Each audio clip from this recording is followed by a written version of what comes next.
প্রায় এক বছরের জট কাটিয়ে রাজ্য বিজেপির সভাপতির নাম ঠিক করতে অবশেষে গতি এলো। দীর্ঘদিন ধরে সুকান্ত মজুমদারের মেয়াদ শেষ হয়ে গেলেও নতুন সভাপতি নিয়ে পদ্ম শিবিরের পক্ষ থেকে কোনো দৃশ্যমান উদ্যোগ ছিল না।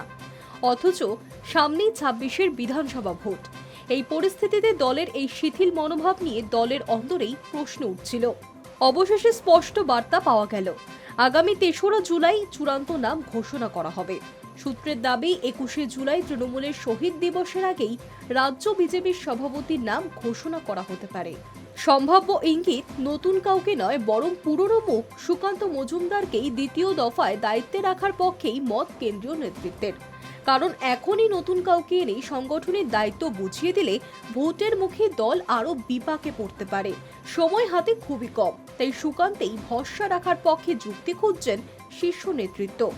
আবার দলের কেউ বলাবলি করছেন, সোমবার সন্ধ্যায় নয়াদিল্লিতে বিজেপির সর্বভারতীয় সভাপতি জেপি নাড্ডার বাসভবনে শ্রমিক ভট্টাচার্যের আমন্ত্রণ পাওয়াটাও একটা বিষয়।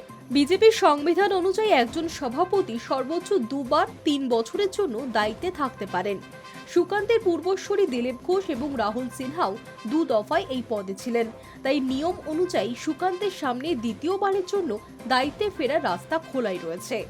একই সঙ্গে রাজ্যের ৪২টি লোকসভা কেন্দ্র থেকে একজন করে জাতীয় পরিষদের সদস্য মনোনীত করা হবে। এখানেও অধিকাংশ ক্ষেত্রেই প্রতিদ্বন্দ্বিতা না হওয়ার সম্ভাবনা প্রবল। ফলে সেখানেও নির্বাচন নয়, মনোনয়নের মাধ্যমেই চূড়ান্ত হবে সদস্য পদ। High news network.